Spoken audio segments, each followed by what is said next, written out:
अकील के साथ आज आपकी खिदमत में फिर हाज़िर हूँ।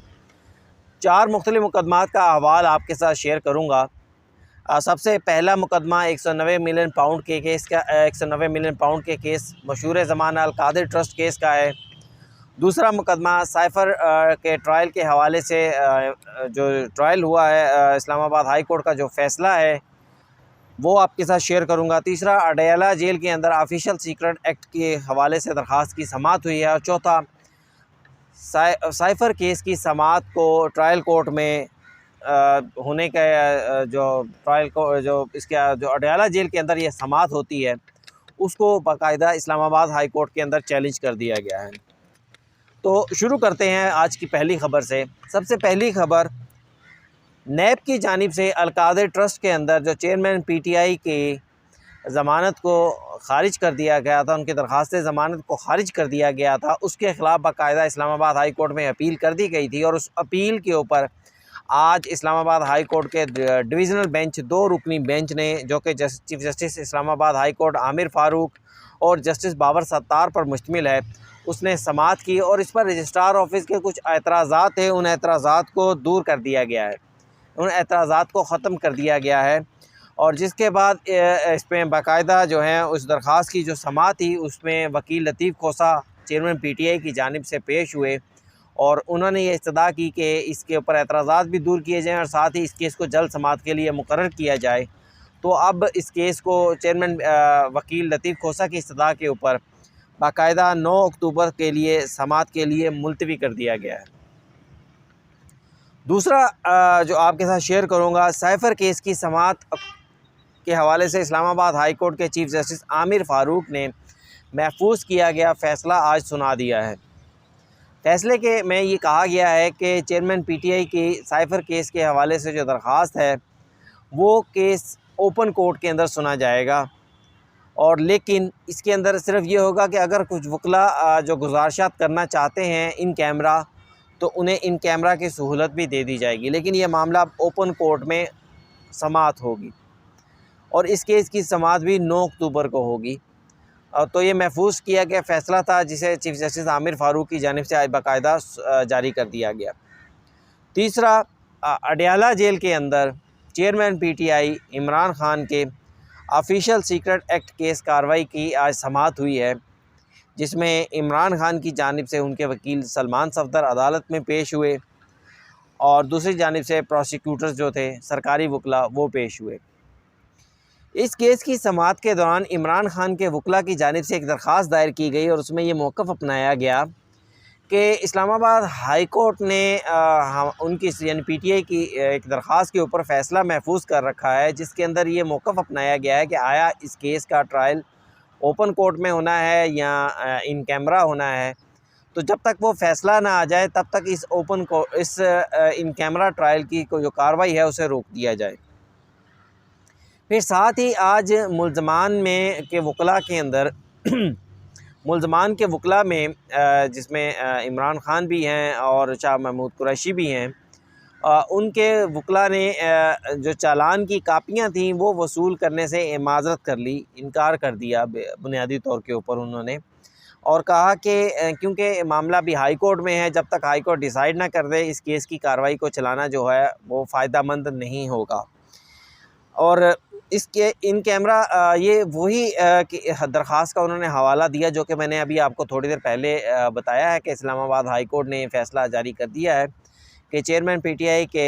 साइफ़र केस के जो हवाले से जो समाअत है वो 9 अक्टूबर को होगी,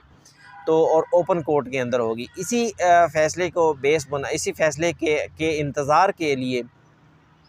वकला की जानिब से ये अदालत से इस्तदा की गई थी, ख़ुसूसी अदालत से, कि इस केस को अभी ना चलाया जाए। जज अबू अल हसनात साहब ने इस केस की समाअत की और उन्होंने वकला की इस्तदा मंजूर कर ली और केस की जो मज़ीद समाअत है वो भी 9 अक्टूबर को रख दी। 9 अक्टूबर को बहुत सारे मुकदमात चेयरमैन पीटीआई के जो हैं वो इकट्ठे हो गए हैं। वैसे तो हर रोज़ ही होते हैं, लेकिन 9 अक्टूबर को काफ़ी सारे मुकदमात, अहम मुकदमात की समाअत होगी चेयरमैन पीटीआई के। अब 9 मुकदमात के जो चेयरमैन पीटीआई का जो ज़मानतें ख़ारिज कर दी गई थी उन ज़मानतों के हवाले से फ़ैसला तो पहले सुना दिया गया था, लेकिन आज तहरीरी फ़ैसला भी जारी कर दिया गया है, जिसमें चेयरमैन पीटीए की जो ज़मानतें थीं उसके हवाले से जो ट्रायल कोर्ट थी उन्होंने ये कहा था कि चेयरमैन पीटीआई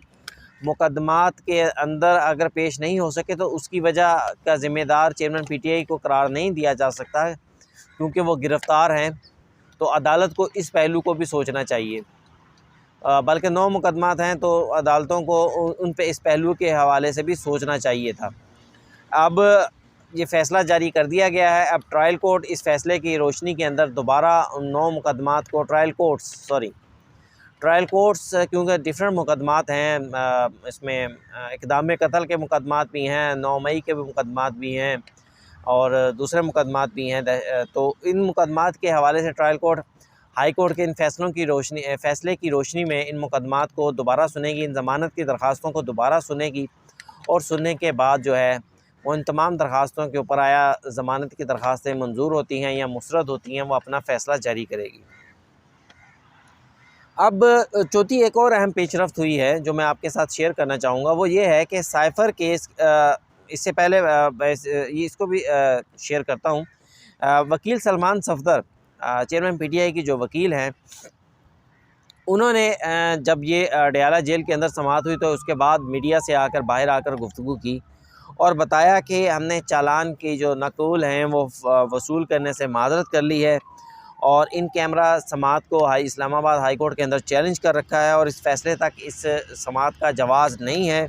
और फिर उन्होंने ये भी कहा कि चेयरमैन पीटीआई को इस मुकदमे के अंदर पहले तो उन्हें गिरफ़्तारी का ही नहीं बताया गया था, फिर अब उनकी समाअत को भी इन कैमरा कर दिया गया है। गिरफ़्तारी भी खुफिया रखी गई, अब ट्रायल जो है वो भी खुफिया रखा जा रहा है। तो और फिर ये भी उन्होंने एतराज़ उठाया कि एक बिल्कुल छोटा सा कमरा है जेल के अंदर जहाँ पर ट्रायल किया जा रहा है, तो इसलिए उन्होंने कहा कि इसकी समाअत जो है वो ओपन होनी चाहिए ताकि आवाम को पता चल सके कि ये क्या केस के अंदर हो क्या रहा है। अब इसके बाद दूसरी जो मैं आपसे चौथी ख़बर जो शेयर करना चाह रहा था वो थी साइफ़र केस के अंदर जेल ट्रायल को बाकायदा इस्लामाबाद हाई कोर्ट में चैलेंज कर दिया गया। ये बड़ी अहम पेशरफ्त है। बहुत देर से ये सोच पाकिस्तान तहरीक इंसाफ को आई। बहरहाल देखते हैं अब इसका रिज़ल्ट क्या निकलता है, लेकिन उन्होंने साइफ़र केस के अंदर इन कैमरा ट्रायल को सुप्रीम कोर्ट में हाई कोर्ट के अंदर चैलेंज कर दिया है, जिसमें उन्होंने मौक़िफ़ अपनाया है कि वज़ारत कानून जेल ट्रायल के हवाले से जो नोटिफिकेशन जारी कर रही हैं, इससे पहले भी उनकी जानिब से जारी किए गए हैं 2 से 3 नोटिफिकेशंस। तो उस नोटिफिकेशंस का इस्लामाबाद हाई कोर्ट जायज़ा ले और इस अमूर को मद्देनज़र रखे कि आया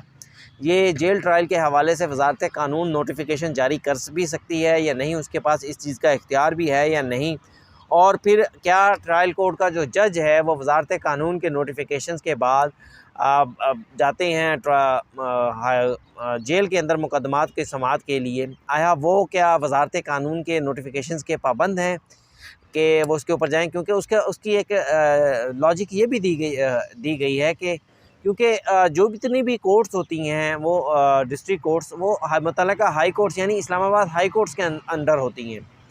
तो इस मुकदमे के अंदर जब भी नोटिफिकेशन जो है वो जारी किया गया कि इमरान खान का साइफ़र केस का ट्रायल जो है वो पहले अटक जेल में होता था, फिर अब अडयाला जेल में होगा, तो वो तमाम नोटिफिकेशंस वज़ारत कानून की जानिब से जारी किए गए। आया उन नोटिफिकेशंस की कोई कानूनी हैसियत है या नहीं है, और फिर जज जज साहब जो हैं वो उस नोटिफिकेशन के पाबंद हैं या नहीं, या बाकायदा तौर पर इस्लामाबाद हाई कोर्ट से उन्हें इस हवाले से हदायत लेनी चाहिए। इस दरख्वास्त के अंदर ये भी सदा की गई है कि जब तक इसका फ़ैसला ना हो जाए तब तक चेयरमैन पीटीआई के ख़िलाफ़ यानी इमरान खान के ख़िलाफ़ जो ट्रायल कोर्ट में जो कार्रवाई चल रही है उसको रोका जाए। ये 4-5 ख़बरें थी जो मैंने सोचा कि इम्पॉर्टेंट हैं चेयरमैन पीटीआई के हवाले से, पाकिस्तान तहरीक इंसाफ के हवाले से, तो ये आपके साथ शेयर करूँ। इसके बाद जैसे ही कोई मज़ीद ख़बरें, मज़ीद अहम डेवलपमेंट्स होंगी और कोशिश करेंगे कि आइंदा से अदालतों के अलावा जो दीगर मामलात हैं, सियासी मामलात हैं, उनको भी अपने वीलॉग्स का हिस्सा बनाऊँ मैं, और उस हवाले से जो सियासी ख़बरें भी होंगी, आगे जाके मुस्लिम लीग नून के कायद नवाज़ शरीफ भी वापस आ रहे हैं, उनकी जो सियासी सरगर्मियाँ होंगी उस हवाले से भी ख़बरें आप सबके साथ शेयर करूँगा।